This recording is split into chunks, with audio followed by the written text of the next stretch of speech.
Hey everyone, what's up? This is Radhika and welcome to BLA.in. So guys, this is a part 2 जिसमें हम यहाँ पर जो language across the curriculum subject है देख रहे हैं फॉर BLA सेकेंड ईयर। इसका हमने पार्ट 1 कर चुके हैं जिसमें हमने लैंग्वेज के बारे में पढ़ा था। ये जो लेक्चर्स हैं वो सबके लिए कॉमन है। यहाँ पर हम जो टॉपिक देख रहे हैं यहाँ पर ये लैंग्वेज के बारे में कॉमन है पढ़ना। जब हम टॉपिक ही ऐसा पढ़ रहे हैं लैंग्वेज अक्रॉस द करिकुलम, तो हमको जानना ज़रूरी है that what exactly language is. और एग्जाम में इस पर क्वेश्चन भी आता है कि व्हाट इज़ लैंग्वेज, उसके फीचर्स पूछ लेते हैं। तो आपको किस तरह से अपनी आंसर राइटिंग करनी है ये मैंने पार्ट 1 में डिस्कस किया है। यहाँ पर हम देखते हैं फीचर्स ऑफ लैंग्वेज के बारे में। सो बढ़ते हैं नेक्स्ट। ये सारे ही यूनिवर्सिटीज़ एंड कॉलेजेस के स्टूडेंट्स के लिए कॉमन होगा, तो सब लोग इसको प्लीज़ पढ़ें और अपने अच्छे से नोट्स बनाओ। नेक्स्ट इज कुछ बच्चों को यहाँ पर डिमांड होती है बुक्स को लेकर, तो यहाँ पर हिंदी एंड इंग्लिश सारे ही मीडियम्स में बुक्स अवेलेबल हैं। लैंग्वेज अक्रॉस द करिकुलम के लिए भी आप ले सकते हैं, जैसा कि आप स्क्रीन पर देख रहे हैं बुक इंग्लिश मीडियम में है and also in Hindi. Books को कैसे ऑर्डर करना है ये मैंने वीडियो के एंड में बताया है, तो वहाँ तक ज़रूर जुड़े रहें एंड वीडियो को लाइक करें, अपने फ्रेंड्स के साथ शेयर करें and do subscribe the channel ऐसे ही बहुत सारे वीडियोस के लिए। तो यहाँ पर हम बढ़ते हैं। यहाँ पर हमने पहले जो पार्ट 1 था उसमें देखा था करेक्टरिस्टिक्स ऑफ लैंग्वेज। यहाँ पर हमने शॉर्ट में समझा था इसके 8 करेक्टरिस्टिक्स को, और इसको आज हम देखेंगे डिटेल में, तो उसके नोट ज़रूर बनाएं। जहाँ पर हमने समझा था आर्बिट्रेरी जो लैंग्वेज है वो सिंबॉलिक होती है, सोशल होती है, सिस्टमैटिक होती है, तो उसको आज हम लेके चलते हैं डिटेल में, और इसके आप प्रॉपर नोट्स ज़रूर बनाइए। जैसा कि हमने इससे पहले पढ़ा था कि लैंग्वेज क्या है, ये हमने यहाँ पर एक ऐसा सिस्टम माना है जो कि दो लोगों को आपस में कनेक्ट करता है। ठीक है, अगर हमें अपनी कोई भी बात कहनी है किसी से, तो हम बेसिक जो प्राइमरी एक चीज़ है वो क्या यूज़ करते हैं, लैंग्वेज। जैसे मैं आपको यहाँ पर कोई भी चीज़ के बारे में बता रही हूँ, लैंग्वेज के बारे में समझा रही हूँ, तो यहाँ पर मैं एक लैंग्वेज ही आपसे यूज़ कर रही हूँ, जिससे कि मैं इसको यूज़ करके आप तक आपसे कम्युनिकेट कर पाऊँ एंड आप इस चीज़ को समझ पाएँ। ठीक है, तो यहाँ पर बिल्कुल inseparable part of human society है, बिकॉज हम इसको सेपरेट नहीं कर सकते। आपको पता है ये डेली लाइफ का एक हमारा ऐसा एक बेसिक पार्ट है, ऐसा प्राइमरी पार्ट है जिसको हम नहीं छोड़ सकते, क्योंकि हम डेली ही कम्युनिकेशन करते हैं, एक दूसरे से अपनी बात कहते हैं। बिना बात के आप समझ सकते हैं कि कोई भी काम यहाँ पर नहीं हो सकता। Human civilisation has been possible only through language. बिल्कुल, ये सिविलाइजेशन क्या चीज़ है, जैसा कि आपको पता है कि हमारा इंटरेक्शन, उसको ही हम एक सोसाइटी कहते हैं। सोशलाइजेशन क्या होता है, सोशलाइजेशन जब हम आपस में मिलते हैं, बैठते हैं लोगों से, उनसे अपनी बात कहते हैं, वो हमसे अपनी बात कहते हैं, तो this is what is a socialisation, जहाँ पर हम प्रोसेस सीख रहे हैं किस चीज़ की, कम्युनिकेशन की। और वो कैसे पॉसिबल हो रहा है, लैंग्वेज के through. It is through language that only humanity come out of the stone age. जो पुराना टाइम था, जब भी स्टोन एज का टाइम था, जब लैंग्वेज हमारी डेवलप नहीं हुई थी उस वक्त, फिर भी हम कम्युनिकेट करने के लिए पिक्टोरियल्स पिक्चर्स के यूज़ में, इमेजेस के फॉर्म में, सिम्बल्स के फॉर्म में एक दूसरे से कम्युनिकेट करा करते थे। वॉल्स पर हम कुछ साइंस बनाया करते थे, साइन के थ्रू हम कम्युनिकेट किया करते थे। तो कम्युनिकेशन एक कितना इम्पॉर्टेंट एक प्रोसेस है। उसके बाद जब धीमे धीमे लैंग्वेज डेवलप हुई और इससे डेवलप हुई आगे की टेक्नोलॉजी, ठीक है, उसके थ्रू बहुत सारी चीज़ें आईं। जब लोगों का इंटरेक्शन हुआ, हमारे जो भी व्यूज़ हैं, हमारी इन्फॉर्मेशन है, जब हमने दूसरों को दी, तो अब एक कोलैबोरेशन के साथ नई नई चीज़ें निकल कर आई। तो इस वजह से language is a means of communication, it is arbitrary, हमारे ऊपर है, ये हमारे हमेशा साथ रहती है। हमको जब ज़रूरत है हम लैंग्वेज का प्रयोग कर सकते हैं। We know that speech is primary while writing is secondary. तो इस लैंग्वेज, स्पीच और राइटिंग के बारे में हम बाद में बात करेंगे, क्योंकि यहाँ पर स्पीच क्या है, जब पहले कोई चीज़ हमारे दिमाग में आई, एक वो थॉट प्रोसेस बनी हमारी, तो पहले हमने उसको जब लैंग्वेज के थ्रू अपने आप को समझाया, उस चीज़ को परसीव किया, देन ओनली हम उसी चीज़ को लिख रहे हैं। तो इसलिए यहाँ पर बोला है स्पीच प्राइमरी है और राइटिंग क्या है, सेकेंडरी। बिकॉज थॉट आपको अपनी ही सूटेबल लैंग्वेज में आ रही है, या फिर आप किसी से कह रहे हैं, एक वार्तालाप हो रही है, उसके बाद ही वो एक रिटन फॉर्म में जा रही है। ठीक है, नेक्स्ट यहाँ पर हम एक बात करते हैं कि जो एक डिफरेंस पाया जाता है एनिमल और ह्यूमन कम्युनिकेशन में, ये हम इसको और आगे डिटेल में पढ़ते हैं कि इन दोनों में बहुत ज़्यादा डिफरेंस होता है, क्योंकि यहाँ पर हम वो एक स्पीच यूज़ कर रहे हैं। ठीक है, एक बेहतर कम्युनिकेशन के लिए हम यहाँ पर स्पीच का यूज़ कर रहे हैं, बट एनिमल कम्युनिकेशन में क्या होता है, वो अभी किसी भी लैंग्वेज का यूज़ नहीं करते। तो आप एक डिफरेंस समझ सकते हैं ह्यूमन और एनिमल कम्युनिकेशन में, कि वो कैसे कम्युनिकेट करते हैं, वो डिफरेंट साउंड्स प्रोड्यूस करते हैं। ठीक है, तो उसके थ्रू वो कम्युनिकेट करते हैं, बट हमारे पास प्रॉपर लैंग्वेज है। आप समझ सकते हैं दोनों के डेवलपमेंट में, एनिमल और हमारा जो ह्यूमन डेवलपमेंट है वो कितना वास्ट है। कि हम चीज़ों को कितनी अच्छे से इंटरप्रेट कर सकते हैं, एक दूसरे को समझा सकते हैं, बाहर की चीज़ों को अच्छे से परसीव कर सकते हैं एंड देन उसका एक आउटपुट निकाल सकते हैं। बट जो एनिमल्स हैं क्या वो ये कर पाते हैं? वो नहीं कर पाते हैं। तो बहुत ज़्यादा एक डिफरेंस है। बाकी जो कुछ कैरेक्टरिस्टिक्स हमने बात करी थी कि आर्बिट्रेरी है, प्रोडक्टिव है, क्रिएटिव है, सिस्टमैटिक है, वोकलिक है, हम कह सकते हैं, हम बोल सकते हैं, सोशल है, नॉन इंस्टिक्टिव एंड कॉन्वेंशनल है। ये ट्रेडिशनल है, ये पुराने समय से चली आ रही है ना, इसमें कुछ ना कुछ आपको अपग्रेडेशंस यहाँ पर देखने को मिलते हैं। तो यहाँ पर हम अब आगे ज़रा डिटेल में बात करते हैं, जो भी हमने पुराने जो फीचर्स पढ़े थे उसको यहाँ पर हम डिटेल में लेते हैं। Now first is language is a medium of self expression. बिल्कुल जैसा कि आपको पता है कि लैंग्वेज के बारे में हम अभी तक जो समझते आ रहे हैं कि it is a medium of self expression. अगर लैंग्वेज नहीं होगी तो क्या मैं आपको अभी ये जो लेक्चर समझा रही हूँ वो समझा पाती? अगर मैं आपको सिर्फ सिंबल्स या कुछ साउंड यूज़ कर रही होती तो क्या आपको उतनी इफेक्टिव तरीके से समझ में आ पाता? नहीं आ पाता फॉर श्योर। तो आप समझ सकते हैं कि language is a medium of self expression. यहाँ पर मैं क्या कर रही हूँ? मैं अपने आप को एक्सप्रेस कर रही हूँ, ठीक है? किस चीज़ पर? आपको ये समझाने के लिए। मैं अपने थॉट्स लैंग्वेज पर एक्सप्रेस कर रही हूँ, आपको समझाने के लिए, आप तक कम्युनिकेट करने के लिए कि एग्जैक्टली ये चीज़ क्या है। तो मैं क्या यूज़ कर रही हूँ? मीडियम, मेरी लैंग्वेज, ठीक है? और आप तक वो कम्युनिकेट मैं कर पा रही हूँ लैंग्वेज के थ्रू। Language is a powerful form of communication as you all know. मैं यहाँ पर बैठ के, आप लोग कहाँ कहाँ से होंगे, डिफरेंट डिफरेंट जगह से, प्लीज़ ज़रूर कमेंट बॉक्स में बताइए आप कहाँ कहाँ से देख रहे हैं हमको। तो कैसे मैं यहाँ पर बैठ के आपसे कम्युनिकेट कर पा रही हूँ, ठीक है? तो कैसे कर पा रहे हैं? लैंग्वेज के through. Non-linguistic symbols such as gestures, signals, traffic lights, etc. are also means of communication. Yet they are not as flexible, comprehensive, perfect, and extensive as languages. It is true that it is through it has it that human interacts. ठीक है, तो यहाँ पर कहने का मतलब क्या है कि एक होता है फेस टू फेस कम्युनिकेशन। जब हम किसी के सामने बैठे होते हैं तो हमारा बॉडी लैंग्वेज, हमारे हाथ का मूवमेंट्स जो होते हैं, हमारे जेस्चर्स होते हैं, वो भी कहीं ना कहीं हेल्प करते हैं हमें एक इफेक्टिव लैंग्वेज और आसपास का एटमॉस्फेयर बनाने में। लेकिन जब हम किसी चीज़ को देख रहे होते हैं, जैसे यहाँ पर सिग्नल्स हो गए, सिंबल्स हो गए, तो आपको पता है जैसे कि हम जो ट्रैफिक लाइट्स हैं, वो जो ग्रीन लाइट जलती है, रेड लाइट जलती है, तो आपको पता है वो एक सिंबल है, वो आपको रिफ्लेक्ट कर रहा है। अगर वो रेड है तो आपको रुकना है, आप खुद ब खुद वहाँ रुक जाएंगे क्योंकि वो आपको कुछ बताने की कोशिश कर रही है। वो सिग्नल्स, वो सिंबल्स आपसे कुछ कहना चाह रहे हैं, तो वो भी आपसे कम्युनिकेट कर रहे हैं। बट हाँ, वो लैंग्वेज का प्रयोग नहीं कर रहे, बट वो आपको चीज़ें बताना चाह रहे हैं एंड हम वो समझ भी रहे हैं। तो इस तरह से भी हम क्या करते हैं? ह्यूमंस इंटरैक्ट करते हैं। जैसा कि आपको पता है कि हमारा प्रेजेंट, पास्ट और फ्यूचर सब आपस में जुड़े हुए हैं। हम चीज़ों को खोज कर पा रहे हैं, चीज़ों के बारे में जान पा रहे हैं, एक अच्छा कोलैब बना पा रहे हैं। वो कैसे कर पा रहे हैं? लैंग्वेज के थ्रू। अगर लैंग्वेज नहीं होगी तो एक इंसान के पास जो भी इंफॉर्मेशन होगी वो दूसरे तक नहीं पहुंचा पाएंगे एंड इस तरह से जो बेस्ट आइडियाज़ आ रहे हैं किसी के दिमाग में वो हम एक दूसरे तक ट्रांसमिट नहीं कर पाएंगे। तो ये जो इतना टेक्नोलॉजी आगे बढ़ रही है, हम जो कुछ भी सीख पा रहे हैं, जो कुछ भी नया इन्वेंशन कर पा रहे हैं, वो कैसे हो पा रहा है? ये एक बेसिक है। अगर लैंग्वेज के थ्रू हम एक दूसरे तक अपने कुछ थॉट प्रोसेसेस बता पा रहे हैं जिसके थ्रू दूसरा भी उस पर काम कर रहा है यानी कुछ अच्छा प्रोडक्ट निकल रहा है। तो यहाँ पर बेस्ट मीन्स है ये क्या? अपने सेल्फ एक्सप्रेशंस का, आप अपने थॉट्स, अपने डिज़ायर्स, अपने इमोशंस, अपनी फीलिंग्स को एक्सप्रेस कर पाते हैं। कैसे? लैंग्वेज के थ्रू, ठीक है? यहाँ पर बहुत सारे मैसेजेस होते हैं। अगर हमें कोई नॉलेज आपको देनी है, आप दे पा रहे हैं लैंग्वेज के थ्रू। कोई मैसेज ट्रांसमिट करना है, कोई आपका एक्सपीरियंस है, कोई आप में नॉलेज है, तो आप इसको दूसरे पर्सन तक ट्रांसमिट करना चाहते हैं आप। और ये जनरेशन टू जनरेशन कैसे आगे निकलता है? लैंग्वेज के थ्रू, क्योंकि हमने एक को बताया, एक ने दूसरे को बताया। तो इस तरह से चीज़ें आप सोच सकते हैं कितनी वर्ल्ड वाइड तरीके से ये फैल जाती हैं। अगर कोई न्यूज़ होती है वो न्यूज़ में आ रही होगी, अगर किसी ने एक ने सुनी तो फिर वो क्या करता है? अपनी लैंग्वेज के थ्रू एक पर्सन से दूसरे से तीसरे में फैलाता है और वो पूरे में पता चल जाता है। तो आप सोच सकते हैं कि लैंग्वेज कितना एक वेपन है, एक वेपन है जो कि हम सब यूज़ कर रहे हैं एंड एक ये मीडियम है हमारे सेल्फ एक्सप्रेशन का।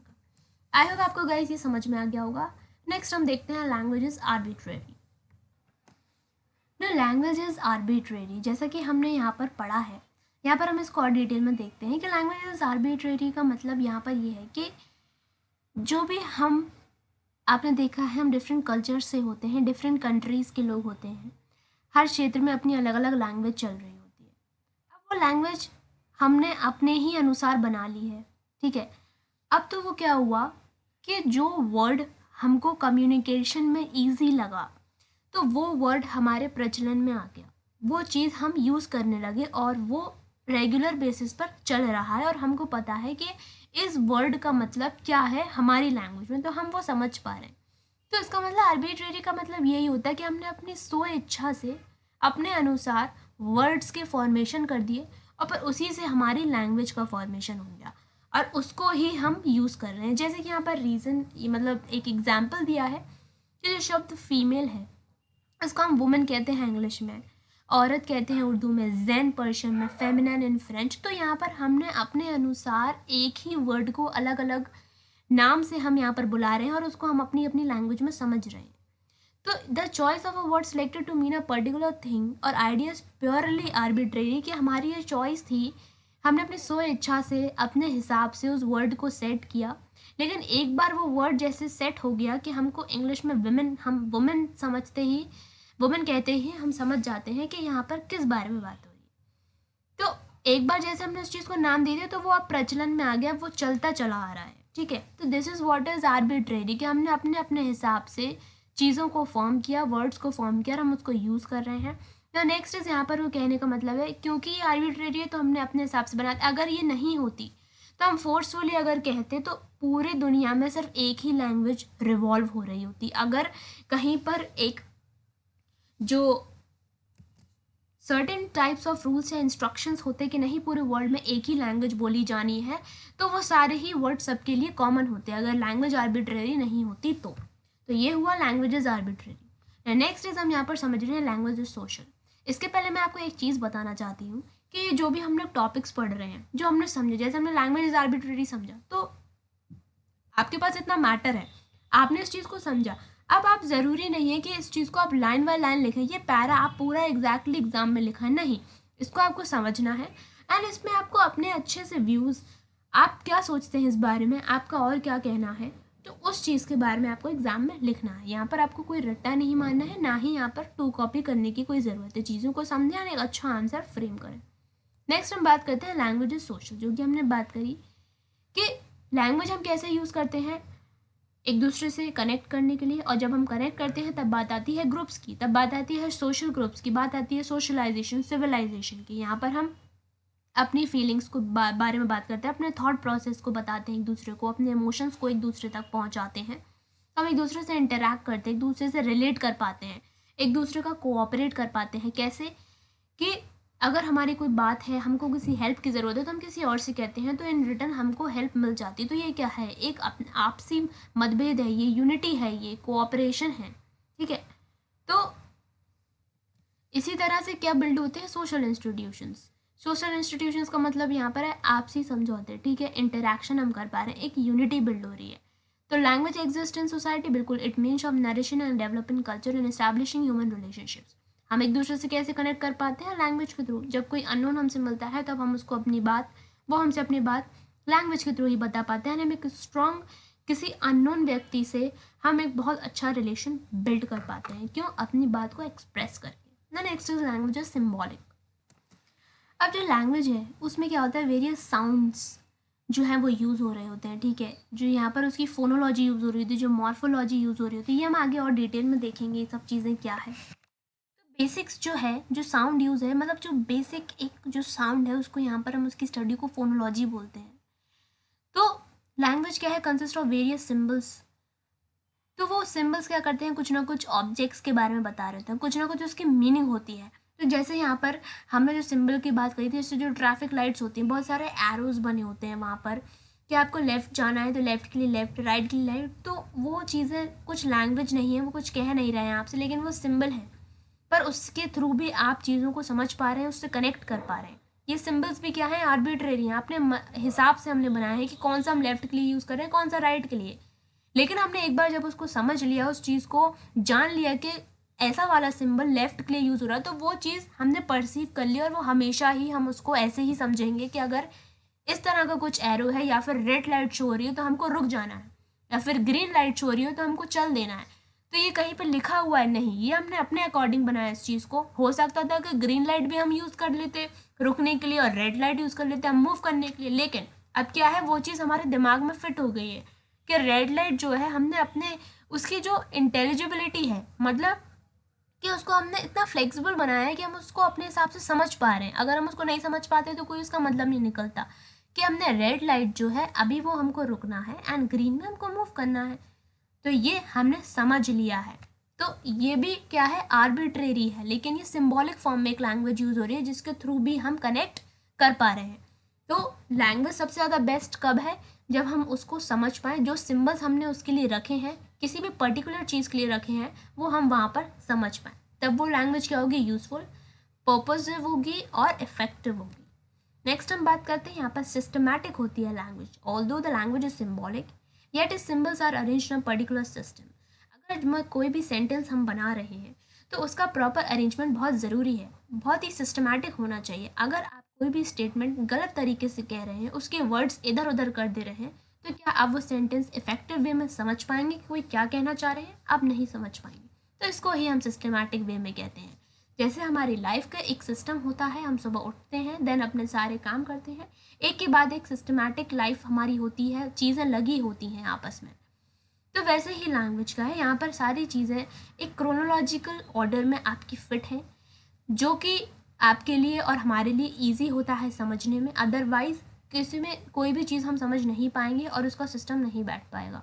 For example with the grammatical system we have morphological and syntactic system, and within this two system we have a system such as those of plural, mood, aspects and tense. तो बिल्कुल यहाँ पर जब हम English पढ़ते हैं, आपको पता है जो ग्रामेटिकल चीज़ें होती हैं हम उसको समझते हैं, उसमें मॉर्फोलॉजिकल काम करती है, ठीक है। जो वर्ड्स होते हैं उनको हम अच्छे से अरेंज करते हैं। सिंटैक्टिक मतलब आपको पता है, सिंटैक्स पढ़ते हैं हम इंग्लिश में, उसमें क्या होता है, नाउन को हम जानते हैं, फिर प्रोनाउन जानते हैं, पूरा सेंटेंस फॉर्मेशन की बात आती है वहाँ पर, कहाँ पर एडजेक्टिव लगेगा, कहाँ पर प्रेपोजिशन लगेगा।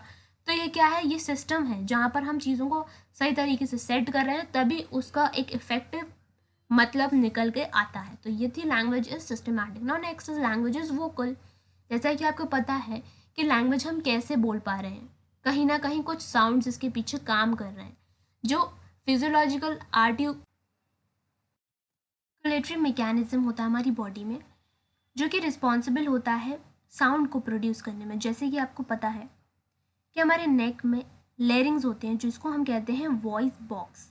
यहाँ से क्या होता है कि बहुत सारे फंक्शंस करते हैं, उसमें इसका एक फंक्शन ये भी होता है कि ये वॉइस प्रोडक्शन करवाता है। क्या होता है कि जो साउंड होती है वो कैसे प्रोड्यूस होती है, जब एयर हमारी अंदर जाती है नेक में, तो वो क्या होती है, वोकल कॉर्ड्स होते हैं, वो क्या करते हैं, उनका काम ये होता है कि उसको वाइब्रेट करवाते हैं एंड देन वो साउंड प्रोड्यूस करते हैं, साउंड वेव्स प्रोड्यूस करते हैं। वो कौन निकालता है बाहर, फेरिंग्स, नोज और माउथ के थ्रू वो निकलती है। और ये हमारे जो टंग है, इसका भी बहुत बड़ा रोल होता है, जो कि साउंड है उसको प्रोड्यूस करने में। आपने देखा होगा कि जिन लोगों की टंग नहीं होती या फिर जिनको कुछ इश्यूज होते हैं, इस तरह के डिसऑर्डर्स होते हैं, वो बोलने में उनको प्रॉब्लम होती है, उनके साउंड्स नहीं निकलते, तो वो लैंग्वेज का प्रयोग नहीं कर पाते हैं। तो ये बात है कि लैंग्वेज इज वोकल, यहाँ पर बहुत सारे वोकल साउंड्स जो हैं प्रोड्यूस करते हैं, तब जाके यहाँ पर लैंग्वेज हम कह पाते हैं। अब यहाँ पर जो राइटिंग की बात है वो है कि वो बहुत बाद में आई है। राइटिंग क्या है, जो हम लैंग्वेज का यूज़ कर रहे हैं, जो हम चीज़ों को परसीव करने के लिए समझ रहे हैं, लैंग्वेज एक मीडियम बना रहे हैं, वो राइटिंग क्या है, उसका सिर्फ एक ग्राफिक रिप्रेजेंटेशन है साउंड्स का। जो कि हमारी लैंग्वेज है उसका एक क्या है, ग्राफिक रिप्रेजेंटेशन है। जो हम पहले सोच रहे हैं, हम समझ रहे हैं, अपने लैंग्वेज का प्रयोग करके हम चीज़ों को बहुत ज़्यादा इफेक्टिव वे में उसका आउटपुट निकाल पा रहे हैं। वो क्या है, राइटिंग क्या है, ये सिर्फ एक मीडियम है उस चीज़ को समझाने का या बताने का, या अच्छे से बस एक रिटन फॉर्म में एक्सप्रेस करने का। तो स्पीच क्या है, जो हमारी लैंग्वेज है वो स्पीच क्या है, वो प्राइमरी है, उसको प्राइमरी बेसिस दिया गया, राइटिंग को सेकेंडरी दिया गया। Next is language is non instinctive and conventional. यहाँ पर हम इस चीज़ को समझते हैं कि जो लैंग्वेज है वो क्या है कि किसी पर्टिकुलर बेसिस पर यहाँ पर फॉर्म नहीं करी गई है। जैसे कि हमने पहले पढ़ा है कि लैंग्वेज इज आर्बिट्रेरी। तो उसका मतलब क्या हुआ कि हमने अपने सो इच्छा से वर्ड्स का फॉर्मेशन किया और वो चलन में आ गए। यहाँ पर कोई पर्टिकुलर फॉर्मूला वर्क नहीं कर रहा है कि हमने इसको इस चीज़ में डाला, देन एक वर्ड निकल कर आया एंड देन वो हम यूज़ कर रहे हैं। नहीं, ऐसा नहीं हुआ है। लैंग्वेज क्या है, एक इवोल्यूशन और कन्वेंशन है, एक आउटकम है उस चीज़ का। कैसा, धीमे धीमे जैसे जनरेशन आगे बढ़ती गई, उस चीज़ में एवोल्यूशन हुआ, ठीक है, उस चीज़ में नई चीज़ें ऐड हुई, कुछ सब्ट्रैक्ट हुई एंड फिर उसका एक पूरा निचोड़ निकल कर आया। कन्वेंशन का मतलब यहाँ पर है कि पारंपरिक एक हम चीज़ों को, जैसे लैंग्वेज है हमने कोई पर्टिकुलर वर्ड बना लिया तो वो पहले से अगर हम सीख गए तो वो अभी तक चलन में है, वो चलता आ रहा है, हम उसको समझ पा रहे हैं कि इस पर्टिकुलर वर्ड का मतलब क्या होता है, तो वो कन्वेंशनल इसलिए हमने उसको बोला है। और धीमे धीमे उस चीज़ों में क्या होता है, ऐड सब्ट्रैक्शन और चलता रहता है, कुछ नए वर्ड्स आते हैं, कुछ पुराने हट जाते हैं, तो यही है मतलब outcome of evolution and conventional, ठीक है, तो इसलिए उसको कन्वेंशनल बोला गया। एक generation transmits this convention to the next level, बिल्कुल एक जनरेशन से दूसरी जनरेशन में ये चीज़ें जाके क्या होती हैं, ट्रांसफ़र होती हैं। हम जो छोटे बच्चे होते हैं उनको सिखाते हैं। यहाँ पर एक बहुत अच्छी बात क्या है कि लैंग्वेज क्या है, एक्वायर करी जाती है, ये किसी की इन्नेट एबिलिटी नहीं है। जैसे कि एक न्यू बॉर्न बेबी है, तो वो अभी क्या है, अभी उसने इस दुनिया में वो आए, तो यहाँ पर वो लैंग्वेज को पहले से लेकर नहीं आए, वो जिस भी एनवायरनमेंट में है वो लैंग्वेज वहाँ की सीखते हैं। जैसे कि अगर वो हिंदी सीख रहे हैं, हिंदी फैमिली में यहाँ पर हम हिंदी बोल रहे हैं, तो वो बच्चा क्या है, अगर हम उसको हिंदी सिखा रहे हैं, वो हमारे आसपास के एनवायरनमेंट से क्या सीख रहा है, Hindi.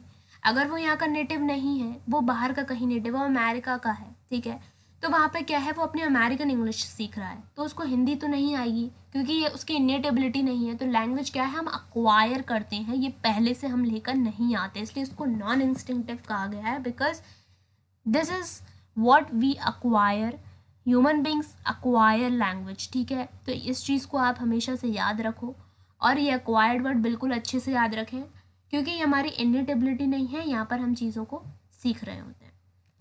The next and last is language is productive and creative. The structural element of human being can be combined to produce new utterances which neither the speaker nor his hearers may ever have made or heard before. Listeners yet with both sides understand without difficulty language changes according to the need of the society. जैसा कि हमने यहाँ पर हम पढ़ते चले आ रहे हैं कि यहाँ पर ये प्रोडक्टिव है, क्रिएटिव है, क्यों है, तो यहाँ पर हम उससे क्रिएटिविटी दिखा सकते हैं कि कैसे हम लैंग्वेज का यूज़ करके जो हमारे डिफरेंट थॉट पैटर्न्स हमारे माइंड में क्रिएट हो रहे होंगे, जो हमारा कॉग्निशन है उससे हम कितनी नई चीज़ें बना सकते हैं, कितनी नई चीज़ों को इंटरप्रेट कर सकते हैं, अलग अलग चीज़ों को बाहर से परसीव करके उसका एक टोटल क्या इंटरप्रिटेशन हम निकाल सकते हैं। This is what is creativity and productivity by using language. तो ये क्या है, language changes across according to the needs of the society. हम अपने हिसाब से लैंग्वेज को चेंज करते रहते हैं, कुछ नए वर्ड्स आ जाते हैं, आपने देखा है, कुछ पुराने वैनिश हो जाते हैं। तो this is all about language. I hope guys आपको ये 8 जो पॉइंट्स हैं वो क्लियर हुए होंगे, एंड इसके आप प्रॉपर नोट्स बनाएं, बुक्स लें, एंड बुक को कैसे ऑर्डर करना है वो बहुत ही ईजी है। आपको मैसेज कर देना है 7055248478 पर, ये हमारा व्हाट्सएप नंबर है, इसमें अपनी रिक्वायरमेंट्स भेजिए, और रिक्वायरमेंट्स के साथ आपको अपने भेजना होगा name, address, email, pin code and एक ऑल्टरनेटिव नंबर। यहाँ पर जो सिस्टम रहेगा पेमेंट का वो रहेगा प्रीपेड या COD, कैश ऑन डिलीवरी, जैसा भी आपके लिए ईजी रहे और सूटेबल रहे वैसा आप कर सकते हैं। आपकी गिवन एड्रेस तक आपकी बुक्स पहुँच जाएंगी। नेक्स्ट इज ये हमारे सोशल मीडिया की साइट्स, यहाँ पर आप फॉलो कर सकते हैं इंस्टाग्राम पर, व्हाट्सएप तो नंबर है ही, and also on Telegram. Instagram पे बहुत सारी वीडियोज़ आते रहते हैं, डाउट वीडियोज़ वहाँ पर हम डालते हैं, तो वहाँ पर हमको फॉलो करना ना भूलें। नेक्स्ट इज और भी आपको सिलेबस या किसी भी यूनिवर्सिटी का सिलेबस, हिंदी, इंग्लिश, ऑप्शनल कुछ भी चाहिए हो तो आप हमारी वेबसाइट विजिट करें which is BLED.in, and at the end to subscribe our channel. जो भी आपके डाउट्स है कमेंट सेक्शन में ज़रूर बताएं, अपने फ्रेंड्स के साथ इसको शेयर करें एंड नोट्स प्रॉपर बनाएं। Do like it and thank you for watching. मिलते हैं हमारे नेक्स्ट वीडियो में। Till then take care, all the best and bye bye.